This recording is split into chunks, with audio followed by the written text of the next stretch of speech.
Okay, so good morning or good day to one and all. So, I hope you have your handouts with you. We shall start with the first handout, which is basically just a review with your physics topic, which is the resultant of coplanar concurrent force systems. So you have there the parallelogram law and the triangle law. So these two are used in finding the resultant of two or more vectors graphically. So these are both graphical methods. So when you say parallelogram, so basically you will draw a parallelogram method. So if you have your first two, so suppose this is your force F, and then you have your force P. So if when you write a vector, so a force is a vector, and when you write a vector, you have to just put an arrowhead above it, since as stated in print or in books, a vector is written in bold, no font. But since we cannot write it in bold for in your notes, or like for this one, so you just put an arrow above it. So to get the resultant of the two forces F and P, so you write or draw parallel lines such that you can create a parallelogram, and the diagonal of which is now the resultant of the two vectors or the two forces. Suppose we have three forces given. So natay force T. So nakuha naman nato ang sum of the first two. So we will draw another parallelogram. So we will draw parallel lines ari na pud ka sa resultant of the first two force and then the third. So like this one. This is now your new parallelogram, and then the diagonal of this is now the resultant of the three. This is our prime. So that is the parallelogram method. So that is as I have said, that is a graphical method. So another way of solving is the polygon method, or the head to tail, or the triangle method. So same, kintahay na kay katong three ka forces. So you are going to draw first the first force. Say this is your force F, and then to draw the second force, you start from the tip of the first, ana ka mag-start og draw niya, and then take into consideration its angle, since graphical man so careful kita sa iyahang angle. So if this is your P, so mao ni dapat kabaw naman ano. And then if you have the third, so T, suppose this is the angle ni T, can you see so this is your force T, and then the resultant of the three is now from the tail of the first to the tip of the last. This is now your resultant. Okay, so the resultant, the magnitude of the resultant is given by the formula. Resultant is equal to the square root of, so that is summation of fx squared plus summation of fy squared. So kibaw naman tingalitaan agad na mo ani class. And then so to get the resultant, so katong summation or mathematically, so you have to, of course, using the formula that I've written, so you have to get the summation of fx and then the summation of fy.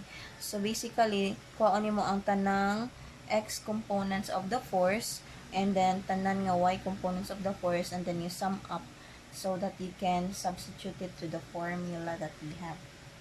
Okay. So for the first example, in your photos, you have the example number 1.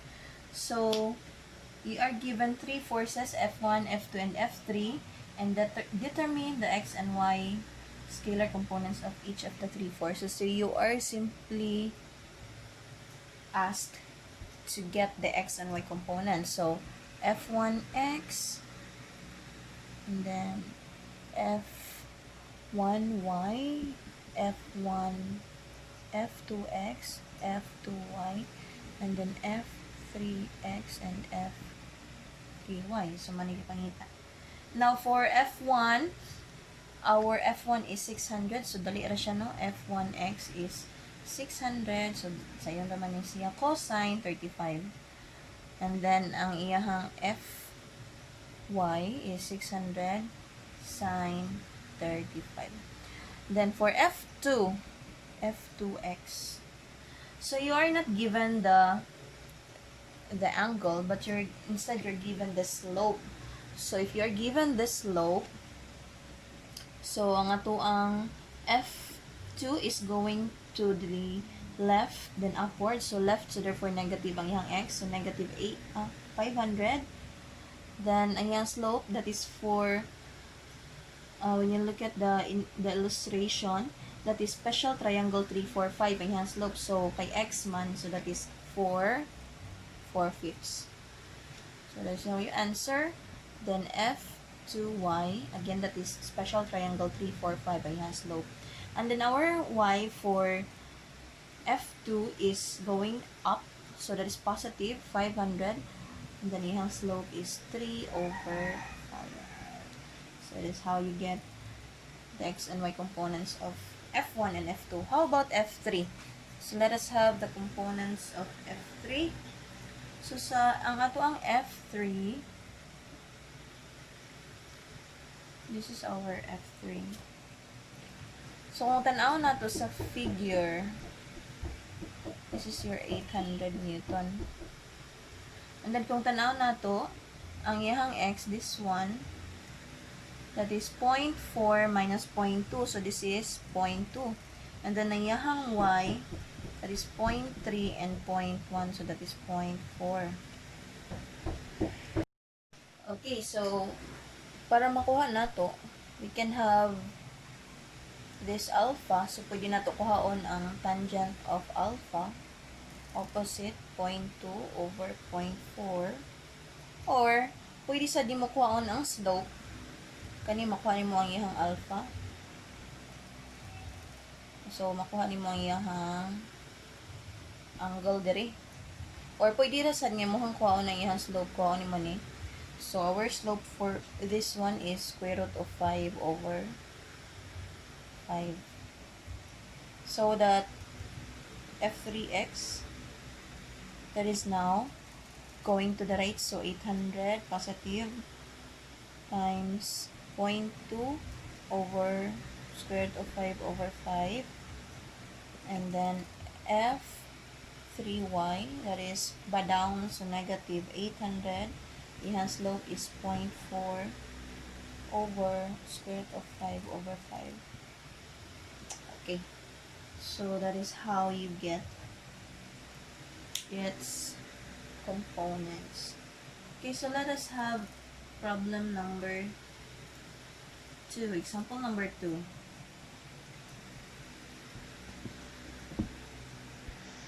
So, for example number 2, we are to get the resultant. So, kung ano na itong resultant, no? We have P, which is 800, and T, 600. So, say, this is our P, which is 800 pounds. And then, our T, suppose this is our T, which is 600 pounds. So, the resultant, di ba, we have the formula, square root of summation of fx squared plus summation of fy squared. So, for P, our x is, so for P, our x is positive 800, our py is 0. For tx, now for we have tx is negative 600, but we don't have the angle yet. So, can you see yan? We don't have the angle here. This is alpha. So, kani siya nga angle. Kung alpha na siya, so di po siya. This is alpha. So, need kang magkuha ni alpha. So, si alpha, tangent, to solve for alpha,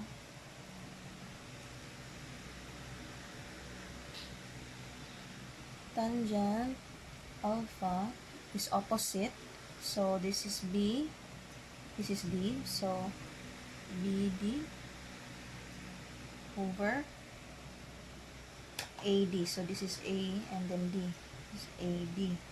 Kindly look at your handouts. So, BD, in the illustration, we have here another triangle. So, to solve for BD, that is opposite angle 60 degrees. So, therefore, that is 6 sine 60 degrees over, so si AD, from A to C na kay 3, then C to D, masolve nimo na siyang distance. We have that is adjacent to angle 60, so 6 cosine 60. So, tangent alpha. So, arc tangent, masolve nimo si alpha to be 40.9 degrees. So, si alpha, kani si alpha, 40.9. So, kana siya, kung pila na diha, maupo na sa diri, 40.9. So, therefore, our x component of t, this is negative 600 because it's going to the left, cosine 40.9, and then your ty, that is going down, so negative yapon, so negative 600 sine 40.9. So, add up. So, sa x, you add up kani in this one, and then sa y is just this, because your py is 0. So, that you can now substitute to the formula resultant is equal to the square root of summation of fx squared plus summation of fy squared. Okay, so another formula for that. So, kini, ikuha na to ang individual x and y components niya. But, we have also mag-create ta og force polygon. So, since we have two forces, so, kani si P, no? This is our 800 pounds. So, mag-create tag force polygon. Then, si T, mura gud siya kuan ka class gamit ka sa triangle method or the head to tail method. Ari ka mag-start na pagka-drawing ni T diri sa tip ni P. So, in consideration sa ihang angle. So, ang angle ani niya, di ba? Mao ni ang angle nga kuan, di ba? Mao ni ang angle nga 40.9 na solve naman nato ganina, no? So, this is your T, 600 pounds. And then, ang mga resultant class is, of course, this one. Kanya siya, mani mga resultant. Or,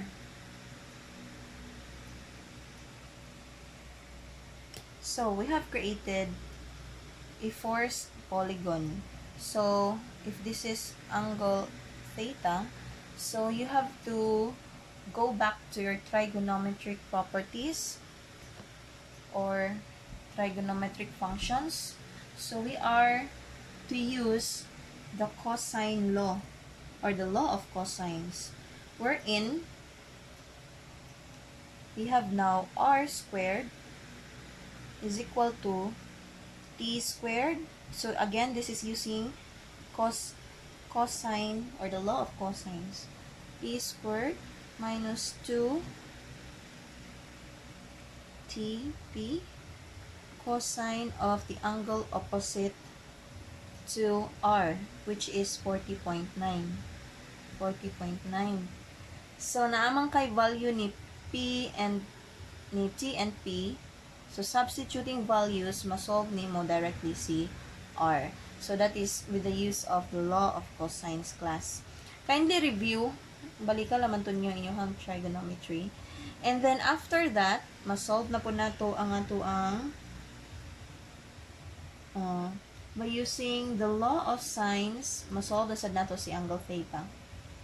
So, we have from the law of sines, 600, opposite ni 600, sine theta is equal to arika ni R, which is pila ni si R na itong na-solve. So, R is 525 over sine. Opposite ni R is 40.9. So, that masolve ni mo si alpha.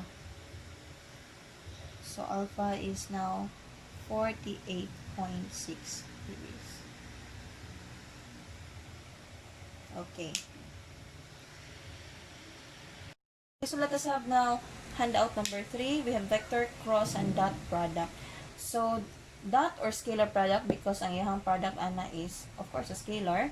And vector, when we get the cross product within two vectors, ang answer ana is a vector product. So, we have here, this one is the standard Cartesian representation of a force. So, as you can see, force F, that is how you write this, Fxi, direction ni x, ani I hat, plus Fy, z, yan yung component, y component, in the direction j hat, or in the direction ni y, and plus Fzk, in the direction ni z. So, we have k hat.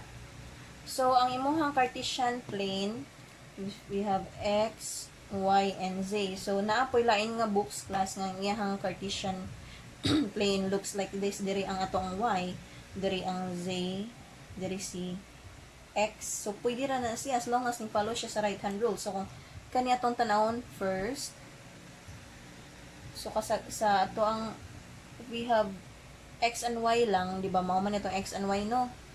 Anya, si z na to, kaning move forward, then ang pa-backwards, dire si negative z. It follows the right-hand rule. So, ang right-hand rule, we have thumbs up, and then, ang imuhang curl, gikan sa positive x to positive y, so painana. And so, the direction sa imuhang thumb is the direction of the positive z. So, inana. So, sakto. Then, kung kintahay, let us have another set. If we encountered, this is your y, this is your z, and then this is your x. So, ang imuhaan ng curl is from positive x to positive y. So, inana. So, thumbs up man. So, imuhang direction sa thumb is the direction of your positive z. So, ang importante lang is tanaw lang din ninyo. Kay sa lain-lain nga resource or books, lahi man siya pagkahimutang, dili man gid pareho. So, inigtuod niyo sa iyahang coordinates. So, of course, you have to follow x, y, z ram gina siya. So, tan-awon lang gid ninyo ang iyahang mga kung ang pagbasa nimo dapat sakto. Kay masayop ka kintahay instead of y dayto ang imong ibasa is katong sa z nga axis. So, dapat careful lang ka sa pagbasa niya.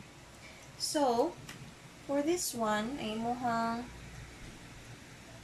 Fx is Fxi. The x component of force F. The y component of force F is Fy in the direction j. So, magnitude, niya direction, magnitude, direction. And then, iyang z component is Fz. K. Direction niya is K. Or,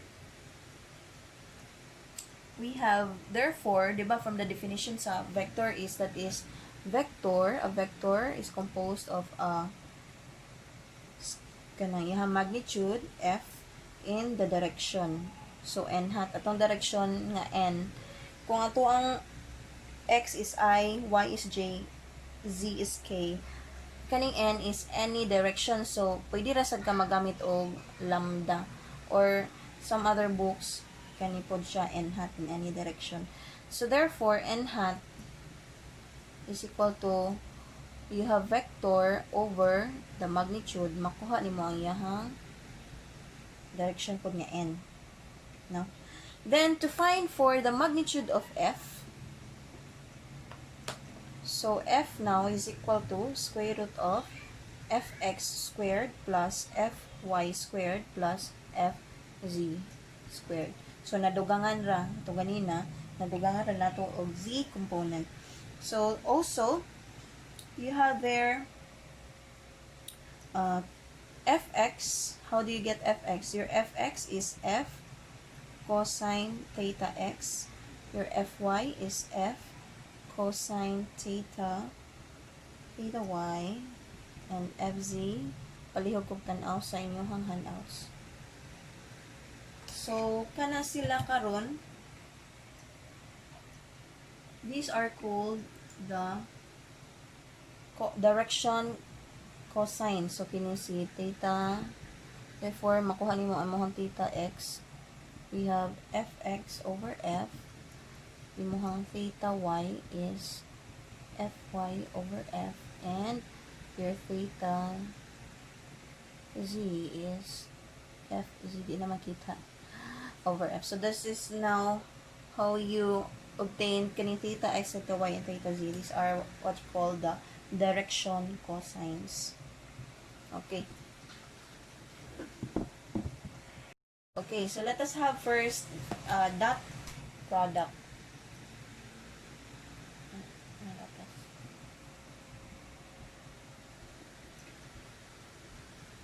Dot product. So, the definition of dot product is that the dot product or scalar product of two vectors is a scalar quantity and is defined as a product of the magnitudes of two vectors and the cosine of their included angle. So, you have there P dot with Q. You have your answer PQ cosine theta. Their included angle ka na. So, we have ang sa may gamit og dot product. So, first is to obtain, since cosine of the included angle na masolve, therefore nato ang included angle between the two vectors P and Q. So, suppose we have P. And this is Q or Q. Masolve nato ang included angle between niya. So, we have the included angle cosine theta, therefore, is equal to P dot Q over PQ. Wherein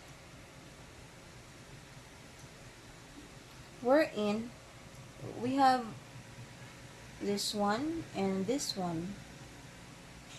We have a vector over the magnitude, therefore that is the direction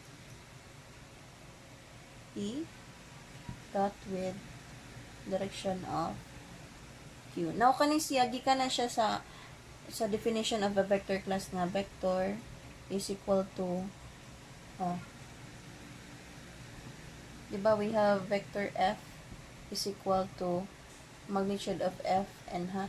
Therefore, your n hat is equal to vector F over F, vector over magnitude, direction na siya. So, therefore, vector over the magnitude is direction P. Vector over magnitude is direction P. So, nakuha nimo ang iyahang theta, angle between the two, that is arc cosine of this one. And also, another application is to get the component of a vector along the direction of another vector. So, say for example, lang ha, this is our B, and then this is our A. Suppose this is our A.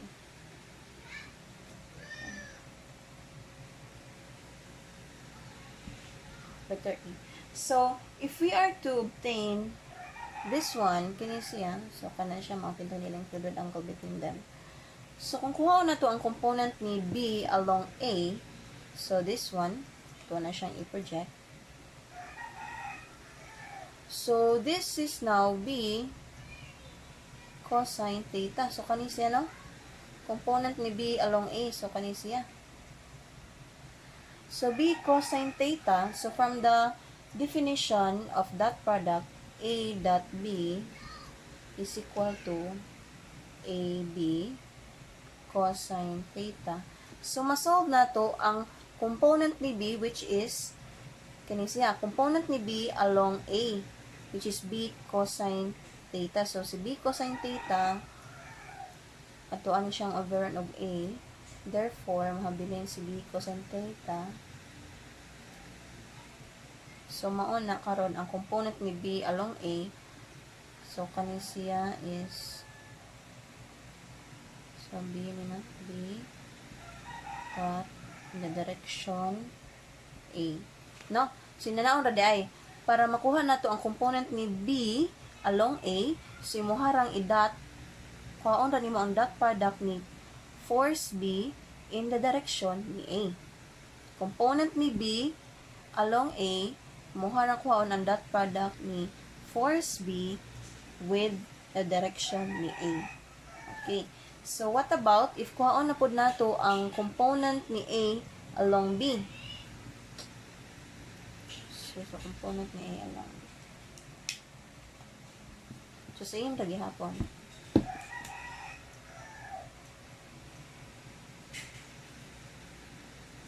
Say, this is your A. This is your A.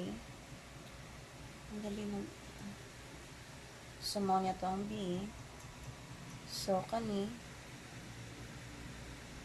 So, the included angle between the two. And then, to obtain this, kini siya.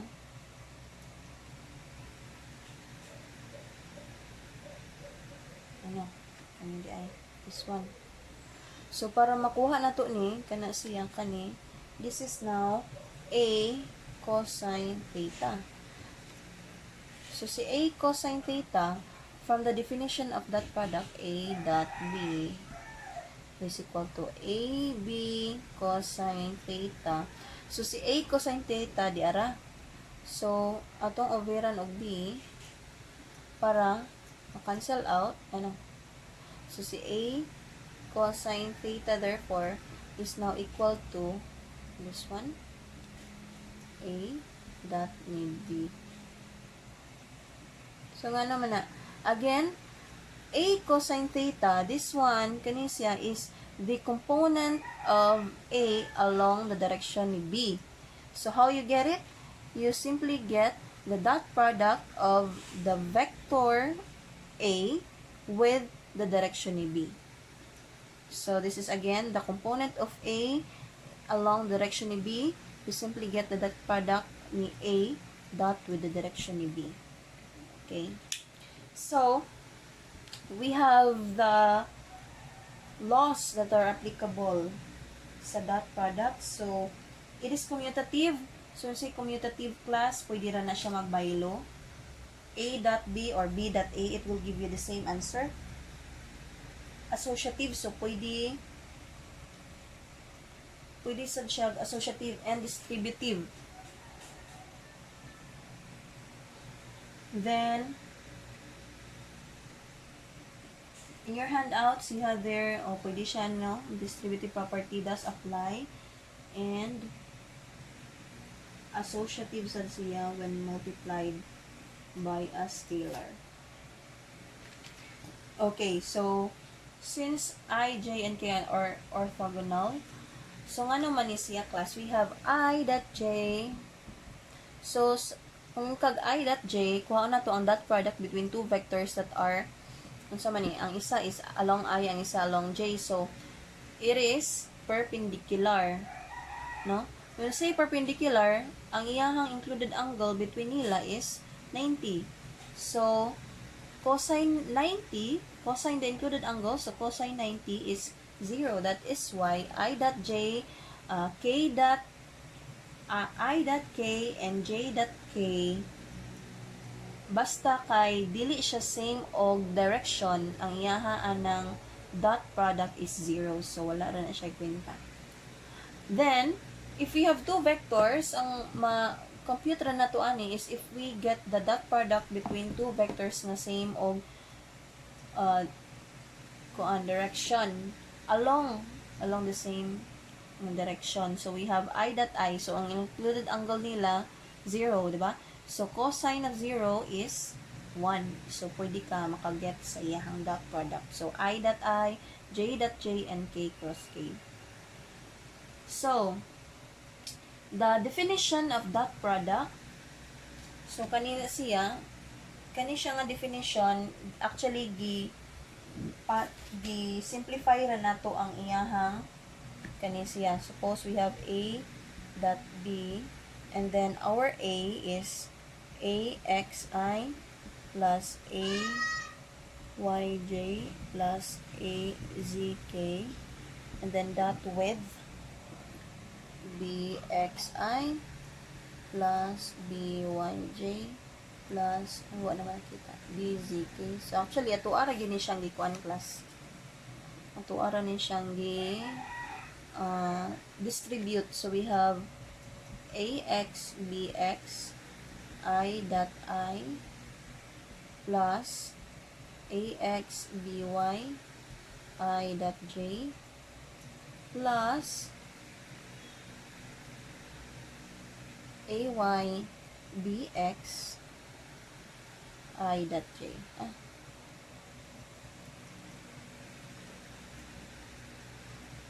AXB, BY, I dot K. This is I dot K. And then plus, we have AY, BX, J dot I plus, okay, palihog lang ko follow. We have AY, BY, J dot J plus AY, BZ, J dot K. Ay po siya daw. Okay, last AZ, BX, we have K dot I plus AZ, BY, we have K dot J plus AZ, BZ, K dot K. So, sa dot product, unsa ganito, ang different o perpendicular nga direction, so, different sa directions, 0. So, cancel out, kay 0 naman 0, 0, this is also 0, 0, this is 0. So, ang mabilin, I dot I is 1, J dot J is 1, then K dot K is 1. So, therefore, ang imuha di ay A dot B. So, inig-simplify na, we have AX, BX, again, I dot I is 1, plus, ano naman, AY, BY, times 1, plus, AZ, BZ, times 1. So, therefore, we have here a definition of the dot product. The dot product of two vectors is the sum of the products of their respective scalar components. So, sum of the products of the respective scalar components. Okay.